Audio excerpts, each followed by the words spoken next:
I'd like to expand on some of the points that I raised in my Resident Evil 3 review, respond to some comments, and present topics that didn't make it into the video. If you haven't seen my review yet, definitely watch that before this. If the game isn't challenging enough, play it on Nightmare difficulty. In my review, I commented on some enemies being way too easy to dispose of, namely the Gamma and the Nemesis. I'm fully aware of the extra difficulty settings to make the game more challenging and exciting. I didn't mention them for two reasons. The first being that my major issues with the game are the bare bones level design, the botched protagonist, and the role of the Nemesis. Adding extra combat difficulty to the equation does nothing to fix any of this. The puzzles are still non-existent, there's still no sense of exploration. The second is that these are unlockable difficulties. Your first playthrough forces you to experience the game with a Nemesis that falls to a single grenade. The entire experience has been sabotaged from the outset. Nemesis stopped by a bookshelf is the same as him not opening the door at the RPD. The first time Nemesis is seen in the original game, like 30 minutes in, you can stay and fight him or choose to run. If you stay to fight, it's a struggle because you're underpowered.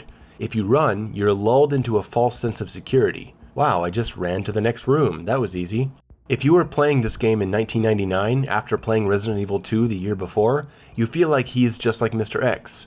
Mr. X would appear in certain places in the B scenario, but he didn't chase you from room to room like he does in the remake. When you escape the first time from the Nemesis, you have no idea that he can open doors and break walls.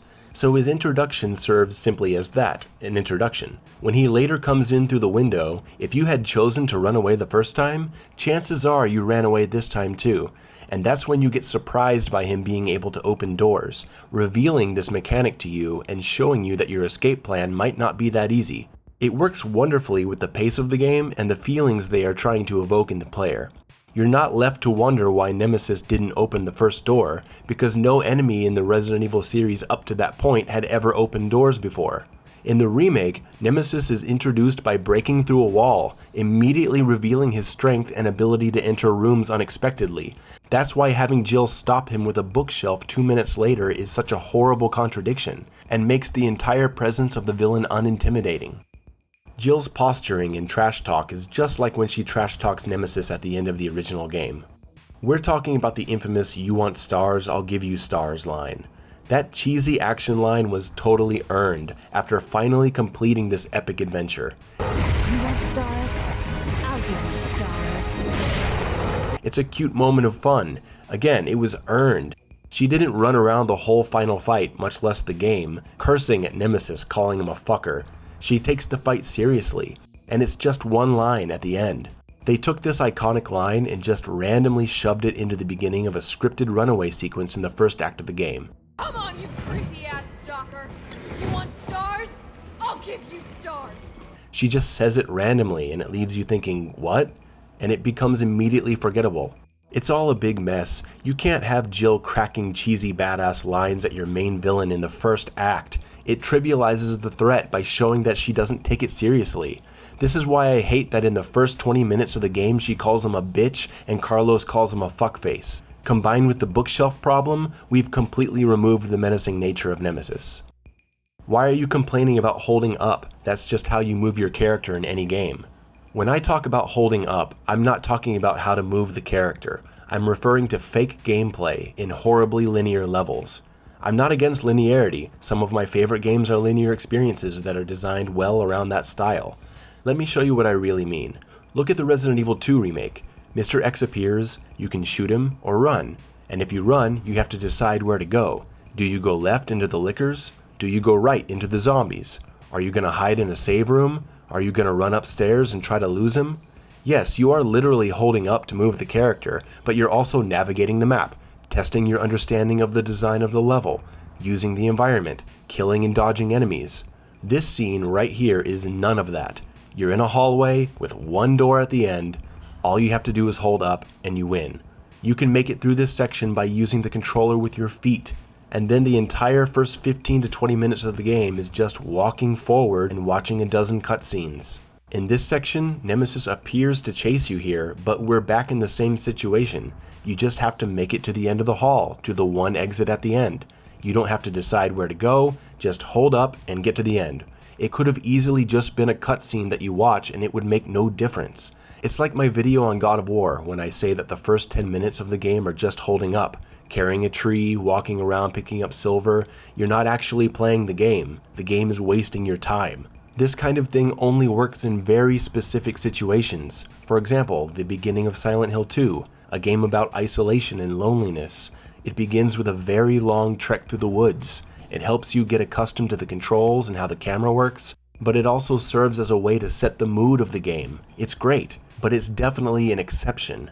When Silent Hill Downpour forces you to hold up to watch Murphy walk through the prison and get on a bus, it's lame, and it's lame in Resident Evil 3. Nemesis disappeared for a long time in the original game too. The fact that Nemesis disappears for some sections of the game isn't the issue. It's that the remake only has a couple of true chase encounters with him, when he pops down after turning on the power, and again after you power up the subway car. After this, it's just scripted running. More scripted running, a boss fight, scripted running, boss fight, boss fight, boss fight. In the original, you encountered him here, here, here. After the boss fight, you see him again here, here, and then he becomes a couple more boss fights. There should have been more of this in the remake, not less. Your video shouldn't be called a review because it doesn't talk about the development of the game. I'm not here to give you a historical breakdown of how this game came to be. I'm talking about the game itself. I talk about level design, I talk about enemy challenge, boss encounters, character design, exploration, puzzles, camera movement. If this isn't what you want in a review, sorry not sorry, I guess. You mentioned modern game design as a slight against the game, but you seem to have no understanding of it.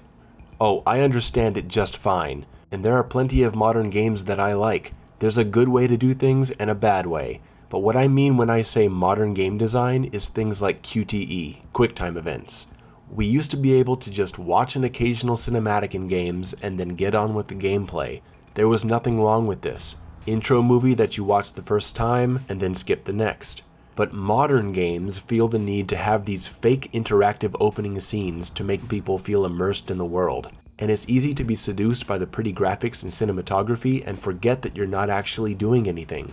Jill gets in this car and hits Nemesis with it. But there are no driving mechanics in this game, so this should just be a cutscene that we watch. Instead, they tell us to press the action button to start the car. We aren't starting the car, we're just hitting the button to watch Jill start the car. It's completely unnecessary and adds nothing to the experience. This ties back to all the scripted running through the game's intro. The whole intro with Nemesis breaking into the apartment and Jill running should just be one long movie that we can enjoy as a setup, because 1, the interaction in it is totally fake and consequence-free, and 2, we have to go through it every time we want to play the game again and it's boring. So yes, I understand what modern game design is. Do you? Now I'm going to mention some other points that didn't make it into my review. The color of the game is more vibrant than in Resident Evil 2 Remake. There's more contrast and less haze. In Resident Evil 2 I had to use a program called Reshade to make the game look better, and in Resident Evil 3 I'm happy to just play it as it is. I really like the point system for unlocking items for repeat playthroughs. If I actually wanted to play this game again, I played it twice, it would certainly make for good motivation. You can buy more inventory slots, weapons, items to skip progression points like the bolt cutters, stuff to give you an edge in the higher difficulties. That's a really cool system. Talking about enemies, I didn't mention how let down I was by the brain-sucking creatures from Resident Evil 3 Nemesis, the Drain Demos. They first appear in the construction area and immediately reveal themselves to be a big threat. You may come across them in the city and again in the underground facility. The remake relegates them to one room, the power station. After this encounter, you'll never see them again, and that's just so disappointing. They were my favorite enemy of the original, and now they're a set piece basically. And they aren't very fun to fight either, at least for me. This encounter is a full 360-degree fight. They can be behind you, in front, above and behind, to your side, and the camera is just too claustrophobic for this to be satisfying. I'll never get tired of mentioning how much I hate 360-degree combat from behind the shoulder perspective. Watch my God of War review if you want more on that. I really don't like when iconic creatures are turned into one-scene encounters. It reminds me of what happened in the Silent Hill movie. If you look at the games, some monsters, not all, appeared in several parts of the game. The lying figure and the mannequin appear in the apartment building, and the nurses appear in the hospital. But there are also points later on where you can find these monsters wandering the streets. In the movie, we have a minute with the kid monsters, and they're gone forever. One lying figure appears randomly, gets shot, and then it's gone forever. We go to the hospital and get one short scene with nurses, and then they're gone forever. Amongst that movie's myriad of problems, the reduction of iconic enemies to short set pieces is something that really makes the movie lose the essence of the game. And that's all I have for my Resident Evil 3 Redux. I hope you all enjoyed the review. I hope I never have to play this again. Time to get to work on the next project. Thank you.